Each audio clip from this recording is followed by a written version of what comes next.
ಮನಸ್ಸುಗಳಿಗೆ ನಮಸ್ಕಾರ.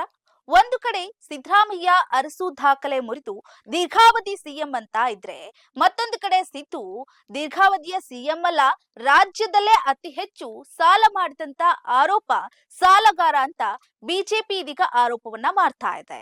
ಈ ಬಗ್ಗೆ ಒಂದು ವಿಶೇಷ ವರದಿದೆ. ನೀವು ನೋಡ್ತಾ ಇದ್ದೀರಾ ಸುದ್ದಿ ಕರ್ನಾಟಕ. ಇದು ಬಿಪಿ ನ್ಯೂಸ್ ಕನ್ನಡ. ನಾನು ಭುವನ. ಹೌದು, ಸಿಎಂ ಸಿದ್ದರಾಮಯ್ಯರ ಮೇಲೆ ಆರೋಪಗಳ ಸುರಿಮಳೆ ದಿನದಿಂದ ದಿನಕ್ಕೆ ಏರ್ತಾನೆ ಇದೆ.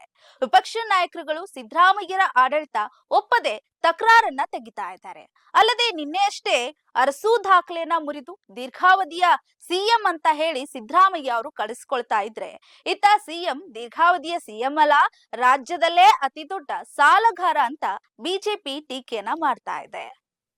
ಇತ್ತೀಚಿನ ಅಂಕಿ ಅಂಶವನ್ನ ಗಮನಿಸಿದ್ರೆ ದಿಗ್ಭ್ರಮೆಗೊಳ್ಳುತ್ತೆ.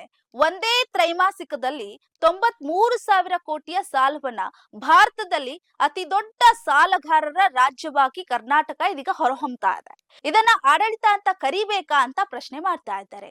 ಈ ಸಾಲದ ಏರಿಕೆಯು ಕುಸಿತಿರುವಂತ ಹಣಕಾಸಿನ ದುಸ್ಥಿತಿಗೆ ಹಿಡಿದಂತ ಕೈಗನ್ನಡಿಯಾಗಿದೆ ಅಂತ ಬಿಜೆಪಿ ವಾಗ್ದಾಳಿ ನಡೆಸಿದೆ. ಹಿಂದಿನ ಸಾಲವನ್ನ ಬಾಧ್ಯತೆಗಳನ್ನ ಮರುಪಾವತಿಸೋದಕ್ಕೆ ಸಾಲ ಪಡೆಯೋದು ಸಮರ್ಥನೀಯ ಅಲ್ಲದ ಗ್ಯಾರಂಟಿ ಯೋಜನೆಗಳಿಗೆ ಹಣಕಾಸನ್ನ ಒದಗಿಸೋದಕ್ಕೆ ಮತ್ತೆ ಸಾಲ ಪಡೆದಿದ್ದಾರೆ.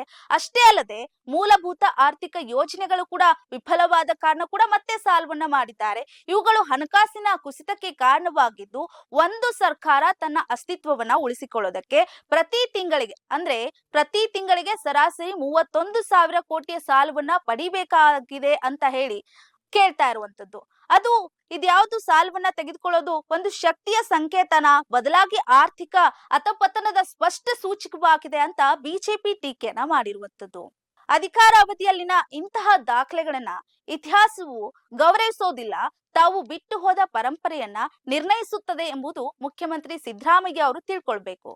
ಸದ್ಯದ ಸರ್ಕಾರವು ಕರ್ನಾಟಕವನ್ನ ಕೆಟ್ಟ ಸ್ಥಿತಿಯಲ್ಲಿ ಇರಿಸಿದ್ದು, ದೊಡ್ಡ ಪ್ರಮಾಣದ ಸಾಲ, ವ್ಯಾಪಕವಾದ ಅಸಮರ್ಥನೆಯಿಂದ ರಾಜ್ಯದ ಭವಿಷ್ಯವೂ ಕೂಡ ಹಾನಿಯಾಗ್ತಾ ಇದೆ.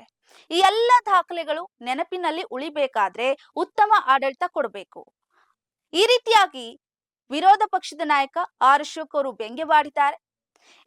ಇದಾಗಿತ್ತು ಈ ಹೊತ್ತಿನ ವರದಿ. ಪ್ರಾಮಾಣಿಕ ವರದಿ ಮತ್ತು ತಾಜಾ ಸುದ್ದಿ, ನಿಷ್ಠುರ ವಿಶ್ಲೇಷಣೆಗಾಗಿ ಸದಾ ನೋಡ್ತಾ ಇರಿ ಬಿಪಿ ನ್ಯೂಸ್ ಕನ್ನಡ.